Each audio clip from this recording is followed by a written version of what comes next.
Apa hukum healing? Healing itu artinya orang sakit jiwa sedang berobat. Orang yang stres, depresi, dia mau sehat, pergi ke puncak Lawang, naik ke atas nengok, dia sedang healing supaya sehat. Itu asal kata healing.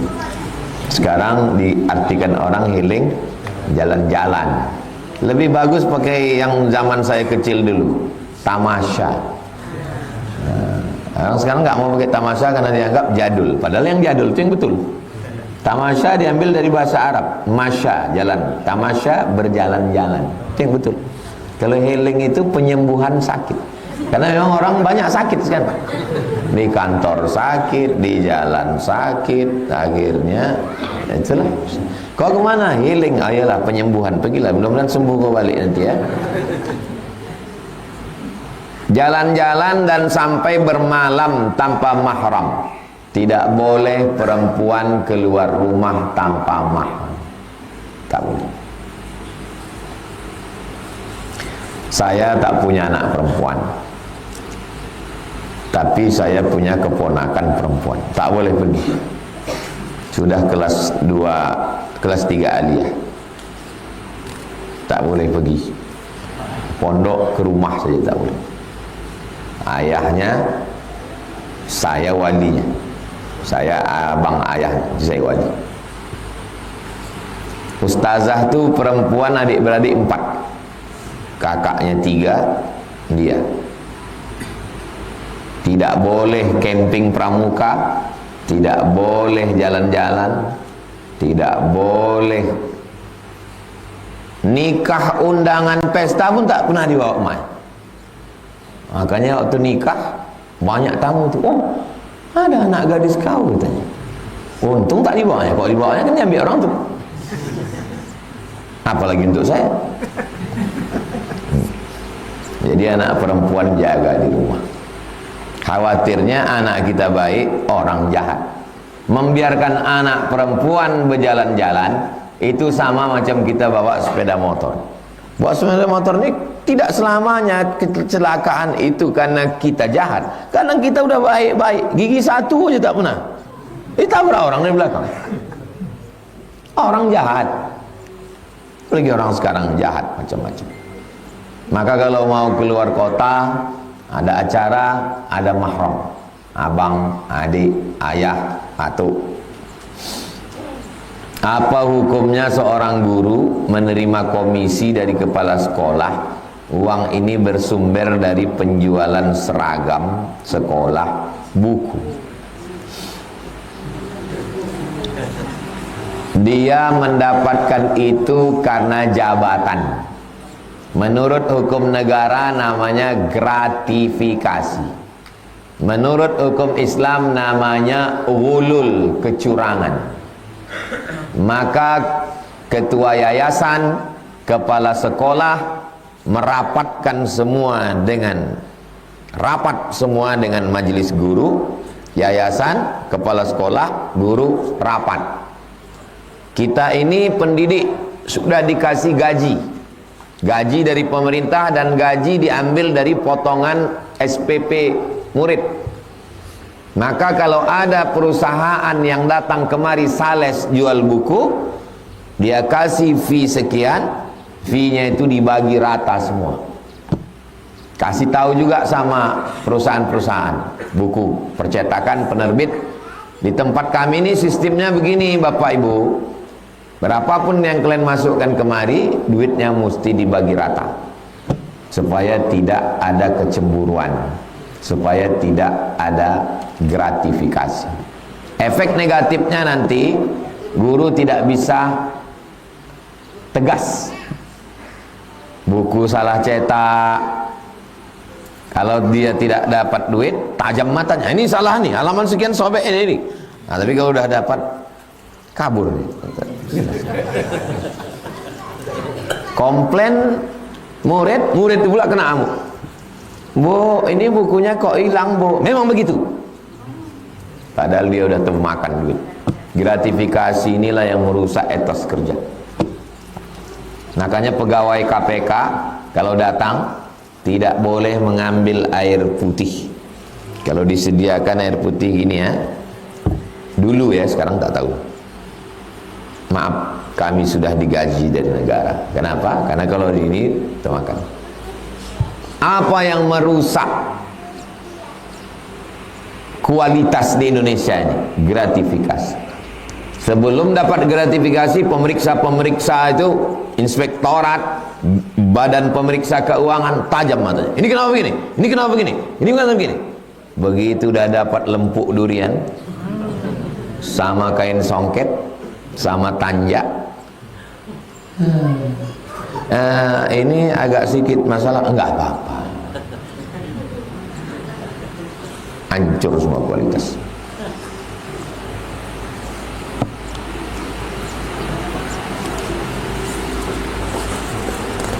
Dalam satu hadis disebutkan bahwa pertama dihisab adalah umur. Inna awwala ma yuhad la tazulu qadama 'abdin, tidak bergerak kaki anak Adam hatta yus'al, sampai dia disoal. Yang pertama disoal an umrihi fima afnah, umurnya kemana dihabiskan. Yang kedua an ilmihi fima amil, ilmunya sudah diamalkan atau belum. Yang ketiga an malihi min aina iktasabahu wa fima anfaqahu, hartanya dapat dari mana dipakai kemana. Yang keempat an jismihi fima ablah, badannya dipakai kemananya. Tapi dalam hadis lain bahwa yang pertama ditanya adalah solat. Inna awwala ma yuhasabul bil abdu yaumal qiyamah salatuhu. Yang pertama kali dihisab nanti pada hari kiamat adalah solatnya. Kontradiktif hadis ini Pak Ustadz. Karena banyaknya hadis kontradiktif, maka ulama menulis kitab namanya Mukhtaliful Hadis. Kalau di Usuluddin ada satu mata kuliah khusus, nama mata kuliahnya Mukhtaliful Hadis. Yang pertama kali menulis kitab Mukhtaliful Hadis Imam Syafi'i. Hadis-hadis yang kelihatannya ikhtilaf, sebetulnya tidak ada ikhtilaf. Termasuklah tentang hadis mana yang pertama kali nanti ditanya, apakah sholat atau umur. Maka ketika kita berdiri di padang mahsyar, kita dalam keadaan tegak, kaki kita tidak akan bergeser sampai ditanya Allah SWT an umur, tentang pribadi diri kita. Yang pertama ditanya adalah umur. Tapi kalau tentang ibadah, sholat, zakat, puasa, haji, umroh, zikir, baca Quran, maka yang pertama ditanya adalah sholat. Sholat yang dimaksud dalam hadis itu innama awwala ma yuhasabu bil abdu yaumal qiyamah sholatuhu, maksudnya seluruh ibadah yang mahdoh yang pertama ditanya adalah sholat. Tapi kalau tentang seluruh nikmat, yang pertama ditanya adalah umur. Tak ada kontradiktif. Yang pertama masuk Islam sebetulnya Abu Bakar atau Ali atau Khadijah Pak Ustaz. Kata buku ini Abu Bakar, kata ini Ali, kata ini Khadijah. Tiga-tiganya betul. Loh, kok bisa? Yang pertama laki-laki masuk Islam Abu Bakar. Yang pertama perempuan masuk Islam Aisyah. Terus Ali, yang pertama masuk Islam anak-anak belum akil balik. Oh, bulat. Apakah orang munafik itu kekal dalam api neraka? Innal munafiqina fid darkil asfali minan nar. Orang munafik itu di dalam keraknya neraka. Jadi neraka itu susunannya ke atas, bukan ke samping. Neraka. Nah, ke atas. Yang paling panas, yang paling bawah, apinya di bawah. Nah, orang munafik itu letaknya di mana? Fidarkil aspal, aspal. Bukan aspal itu. Aspal itu artinya yang paling bawah. Apakah kekal dia di dalam? Yang kekal di dalam neraka itu hanya orang kafir. Adapun orang tidak kafir, selama dia mengakui ada Allah, Nabi Muhammad Rasulullah, walaupun imannya sebesar biji sawi, sebesar tai coro, ada imannya, maka dia tetap masuk surga. Tapi udah diobok-obok lah dalam neraka itu. Sedangkan kita ini, makanya jangan minta surga. Jangan minta surga, karena semua umat Nabi Muhammad pasti masuk surga. Tapi mintalah selamat dari neraka, karena tak semua umat Nabi Muhammad selamat dari neraka. Saya minta surga, nggak apa-apa minta surga. Ini ungkapan. Jangan minta surga, karena semua umat Nabi Muhammad masuk surga. Tapi mintalah selamat dari api neraka, karena tak semua umat Nabi Muhammad selamat dari api neraka. Boleh untuk update status yang ini. Atau pada akhirnya akan masuk surga semua orang beriman kepada Allah, kepada Rasulullah, akhirnya masuk surga. Nanti di tengkuknya ditempel mantan penghuni neraka. Jadi kalian kalau udah masuk surga, menengok tengkuk orang aja lah kerjakan.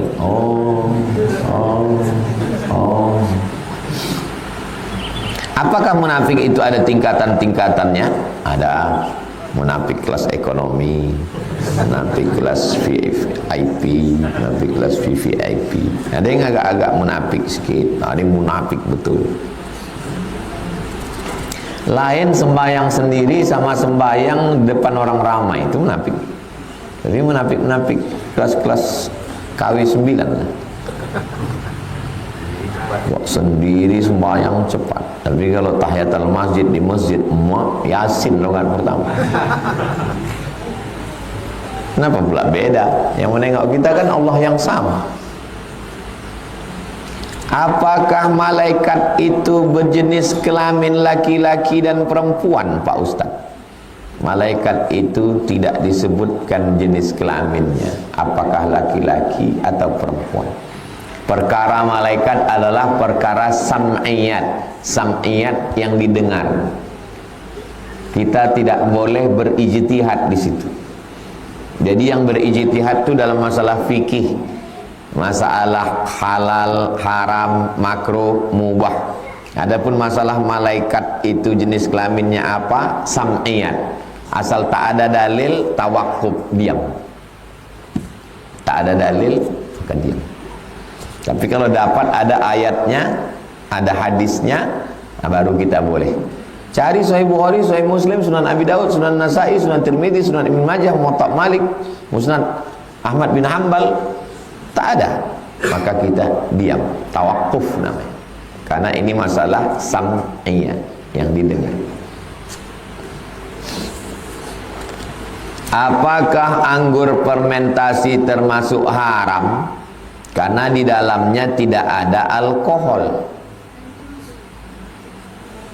Blender itu anggur, saring airnya, masukkan ke dalam botol, tutup, biarkan 3 hari, 4 hari, seminggu, bebuih dia.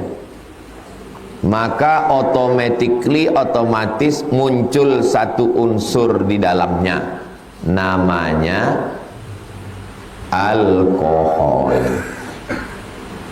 Alkohol itulah yang haram. Tidak hanya terjadi pada anggur, terjadi pada nira. Pokok nira dipotong tangkai dahan, lalu kemudian ditampung, menetes dia. Habis itu masukkan bumbu-bumbunya, ragi, habis itu tutup, bebuih dia, berubah menjadi tua. Waktu nira itu belum. Beli anggur di pasar, habis itu di blender, saring, diminum, boleh apa tak boleh? Boleh. Belum muncul lagi alkoholnya itu. Alkohol itu baru muncul beberapa hari setelah itu. Apakah anggur fermentasi termasuk haram karena di dalamnya tidak ada alkohol? Siapa bilang tak ada alkohol? Ada di dalamnya alkohol. Apakah kalau sudah fermentasi dia berubah menjadi 100% alkohol? Enggak. Paling banyak minuman,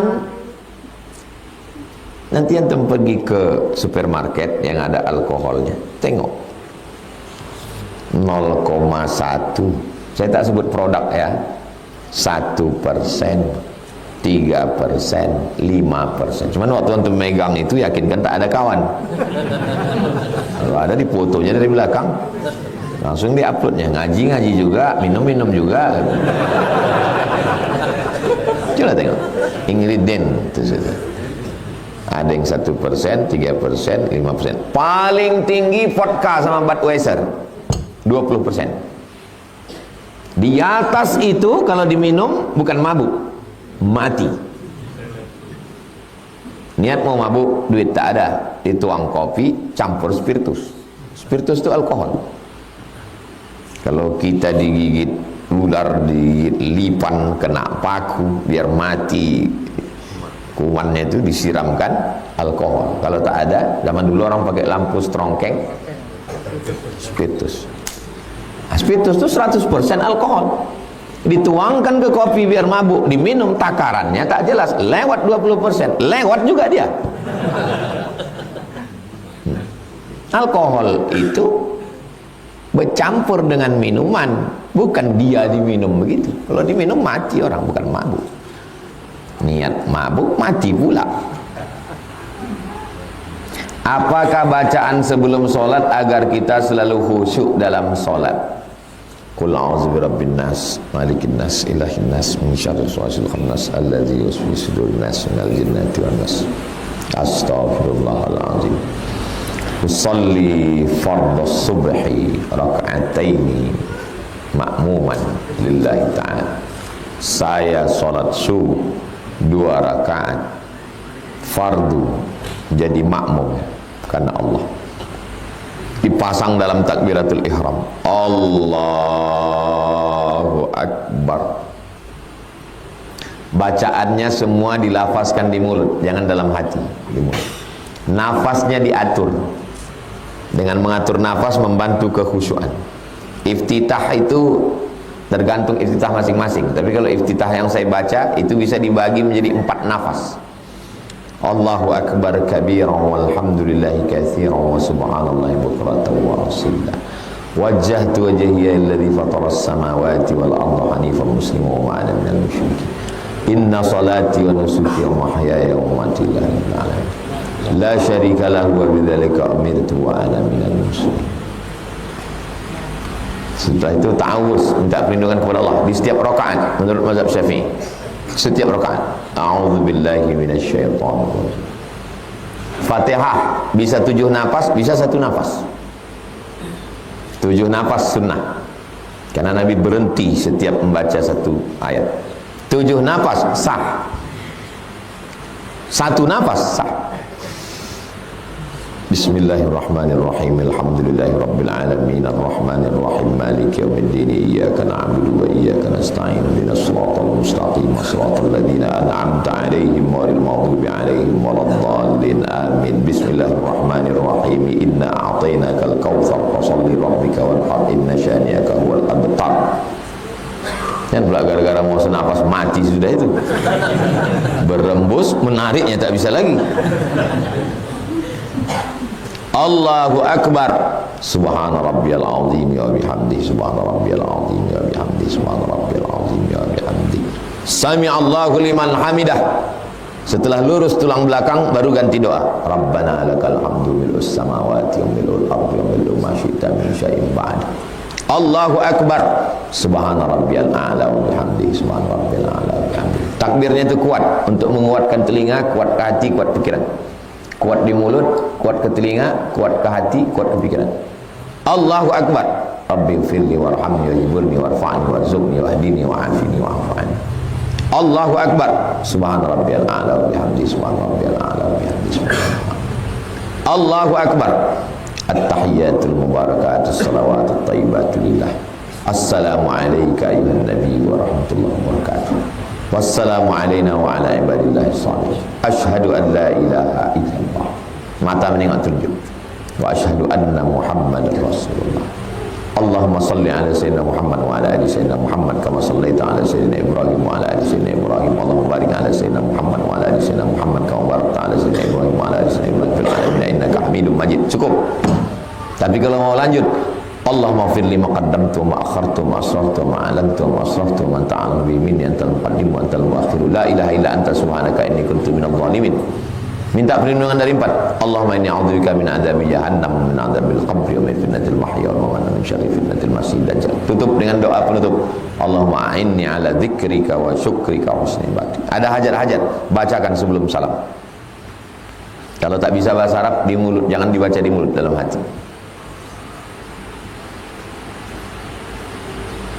Lama kali kau tasyahud tadi. Iya, skripsi gue ini tak selesai-selesai juga.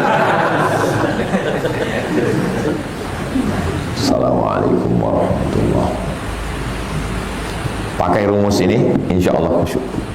Jaga di awal, lafazkan niat, menguatkan hati, masukkan ke dalam takbiratul ihram, dibaca semua bacaan itu bersuara, diatur nafas, hati itu dijaga, agak-agak belok dia larikan lagi, agak-agak belok dia larikan lagi, agak-agak belok dia larikan lagi. Sama macam orang bawa motor, mau ke Sungai Siak aja dia, dibawa ke bengkel, rupanya mesinnya mesin speedboat.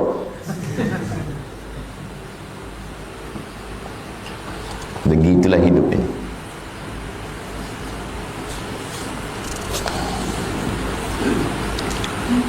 Bolehkah jika seorang laki-laki minta nomor HP perempuan dengan alasan untuk ta'aruf dengan perempuan? Karena laki-laki ini mengaku sudah paham dengan ta'aruf secara Islam, dan si laki-laki ini merasa tidak masalah kalau ngobrol lewat HP. Al-aslu fil asya' al-ibahah. Hukum, segala hukum adalah mubah. Asal hukum bukan haram, mubah. Kapan dia jadi haram? Illa ma dalla alaihi dalil. Kalau ada dalil yang mengharamkan baru haram. Jadi di Quran, hai orang beriman, janganlah kamu simpan nomor HP orang. Ada? Tak ada. Dalam hadis pun tak ada, ijma' pun tak ada, qiyas pun tak ada. Lalu haramnya itu dari mana? Dasar pengambilan hukum dalam Islam 10. Quran, hadis, ijma', qiyas, syar'u man qablana, qaulus sahabi, istihsan, istishab, urf, saddud dzari'ah, menutup pintu. Apa hukum duduk-duduk di taman kota laki-laki perempuan berdua? Mau dibilang haram, di mana letak haramnya? Di taman kota depan kantor wali kota, duduk berdua laki-laki perempuan, orang ramai. Tapi dengan sadduz zari'ah haram. Kenapa? Karena kalau dibiarkan ini membuka pintu, nanti ujung-ujungnya ke hotel. Check in nanti lama-lama. Nah, maka ditutup pintu itu, namanya sadduz zari'ah. Tutup. Tutup. Tak boleh. Begitu juga dengan handphone ini, tutup. Saya mau konsultasi keluarga dengan Ustadz Somad, boleh saya WA dia? No. Tidak ada jamaah perempuan bisa me-WA saya langsung. Bukan karena saya takut istri saya. Dia tak pernah ngecek handphone saya, dan handphone saya tidak pakai password. Dan saya tidak termasuk anggota Persatuan Laki Takut Bini. Saya menjaga diri saya. Maka siapapun yang mau bertanya ke saya perempuan, melalui tim, melalui Ustaz Endri, melalui Al-Fadin, melalui tim yang ada keliling, tim media. Nanti tim itu ngasih ke saya, baru saya kasih jawaban ke dia melalui voicemail. Untuk apa? Menghindari fitnah. Masa ada setan yang menggoda Ustaz? Ada. Setannya alumni Kairo juga, lulusan Fir'aun Institute. Sama-sama dari Mesir kami.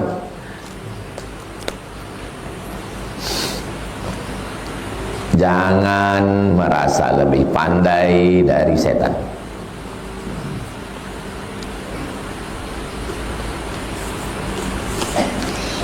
Bagaimana sikap seorang perempuan terhadap suami yang pencemburu? Alhamdulillah. Karena kalau suami tak ada rasa cemburu, bisa jadi dia homo, Bisa jadi dia dayus.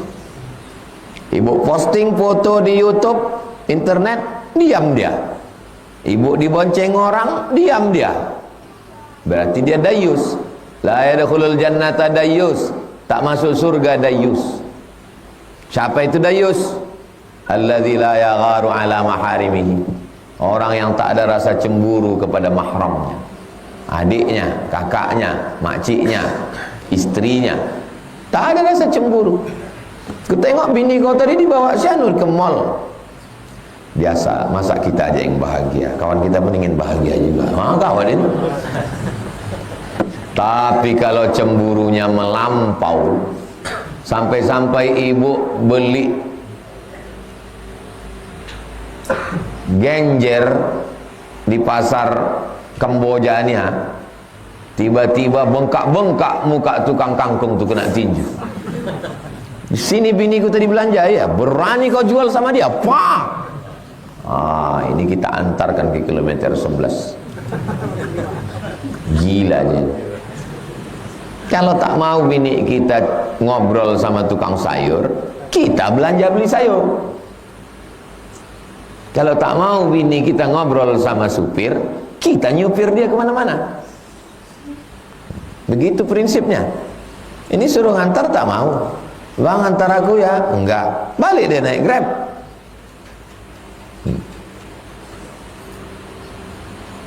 Itulah kajian kita subuh ini. Mudah-mudahan bermanfaat untuk kita, untuk umat semua insyaallah. Amin ya rabbal alamin. Ala hazihi niyah, untuk niat yang baik-baik. Al-Fatihah. A'udzubillahi minasyaitonirrajim. Bismillahirrahmanirrahim. Alhamdulillahirabbil alamin. Ar-Rahmanirrahim. Maliki yaumiddin. Iyyaka na'budu wa iyyaka nasta'in. Ihdinas siratal mustaqim, siratal ladzina an'amta 'alaihim, ghairil maghdubi 'alaihim waladdallin. Amin. Rabbana ighfir lana dzunubana, ampunkan dosa kami, wali abaina, ayah kami, wali ummahatina, emak kami, wali azwajina, pasangan hidup kami, wali dzurriyyatina, anak cucu keturunan kami, wali man hadarana, semua yang hadir dalam majlis ilmu ini, wali man syarakana, semua yang ikut kajian subuh ini langsung maupun tak langsung. Allahumma tahhir qulubana, sucikan hati kami. Anzilis sakinata fi qulubina, turunkan sakinah ke dalam hati suami, anak-anak, sehingga keluarga kami sakinah mawaddah warahmah. Allahumma arhamna, turunkan rahmat kasih sayang-Mu untuk kami. Allahumma arzuqnal istiqamata ala syariatil gharra, berikan kami istiqamah dalam iman dan Islam. Waqtim bisolihati a'malana, tutup umur kami dengan husnul khatimah. Waffiq ulata umurina, pemimpin-pemimpin kami condongkan hatinya menolong agamamu dengan kekuasaannya ya Allah. Allahumma jma'na ma'al habibil mustafa fi jannatikal ula. Sebagaimana Engkau kumpulkan kami subuh ini mengkaji hadis-hadis Nabi-Mu, kumpulkan kami nanti di surga Jannatul Firdaus bersama Nabi Muhammad sallallahu alaihi wasallam. Rabbana atina fid dunya hasanah wa fil akhirati hasanah wa qina azabannar. Wa sallallahu ala sayyidina Muhammad wa ala alihi washabbihi wasallam. Walhamdulillahirabbil alamin. Taqabbalallahu minkum.